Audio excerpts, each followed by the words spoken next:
parents just got shot dead.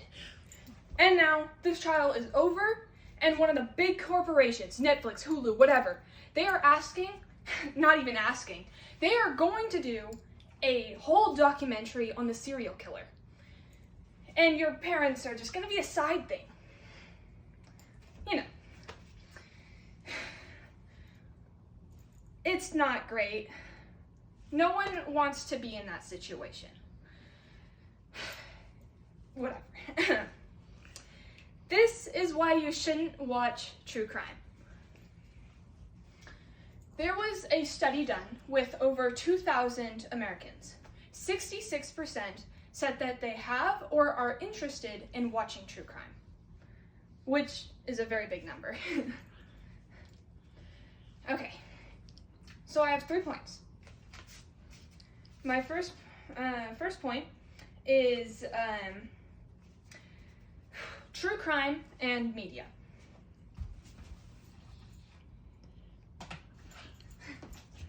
Weird looking, right? That's the kind of thumbnails that you get for true crime videos. Which, it doesn't give, like, any attention to the victims. Maybe a little bit in these pictures, I don't even know, but doesn't give nearly anything. The cousin of one of the victims of Jeffrey Dahmer said on Twitter that the Jeffrey Dahmer video or series was re-traumatizing him and his family. He said that that videoing or like recreating his cousin having a mental breakdown in the face of her brother's murderer was insane, wild. And he's right. It is insane. You shouldn't have to recreate someone else's trauma like that. And it wasn't even her that was in the video or in the series. It's just an actor. Second part is putting their names with catchy taglines is really kind of playing into what they want. Not all, but a lot of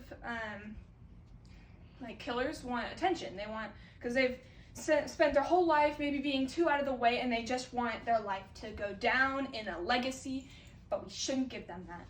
We gotta make them boring, not interesting, and only localize it or only have it in the place where it happened.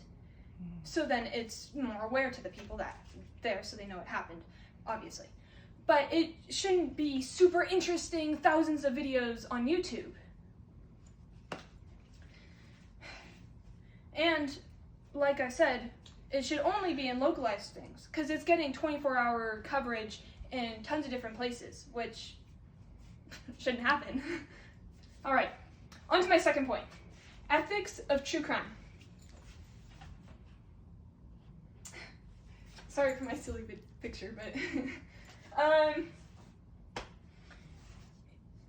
it's like, you know, you get desensitized.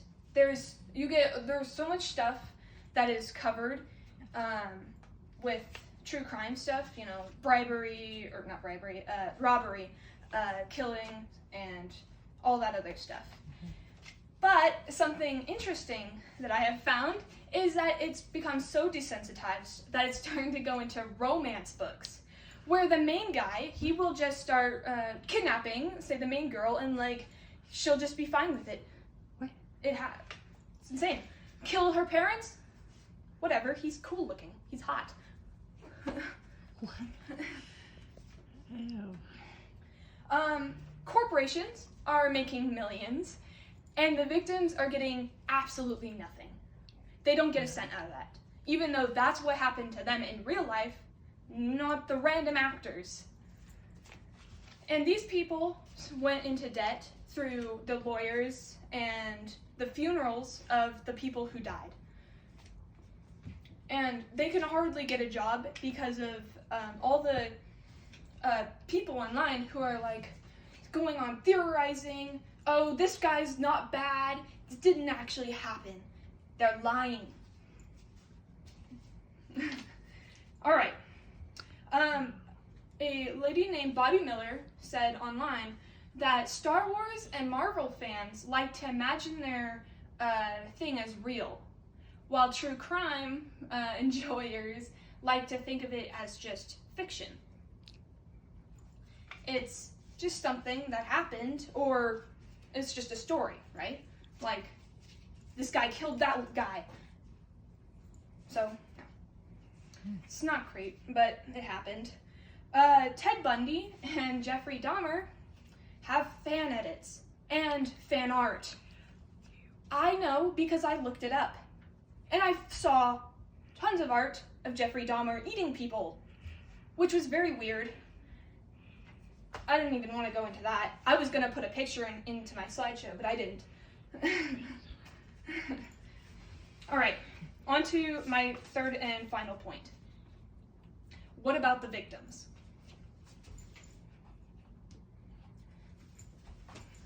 Only picture I could find. Okay. True crime is like a story. The people want to know everything about it. They want to know who died, who was family members, the location, the time, the date, everything. Which is really creepy, isn't it? Like, I wouldn't, if someone in my family was killed, I don't want everyone on the internet knowing what happened. That's not their business. True. And then a golden rule that I had seen while researching was, if you don't want that to happen, if it happened to you and there was a documentary made about it, if you're watching that documentary, would you be mad about that?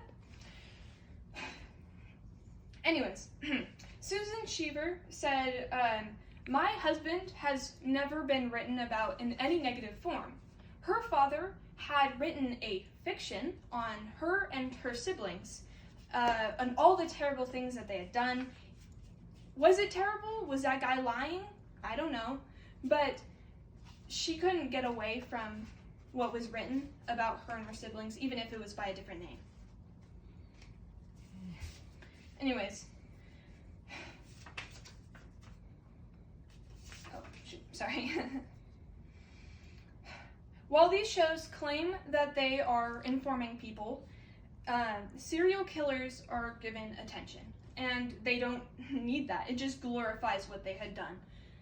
And in some cases, it causes people to become interested, fascinated about them, to the point that they start acting like them in real life. And it's turning tragedy into entertainment.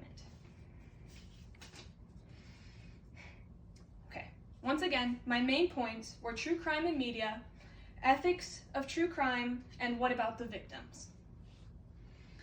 I want all of you to stop and think. If this happened to you, how would you feel? If you would be scared and sad, please stop watching true crime. Thank you.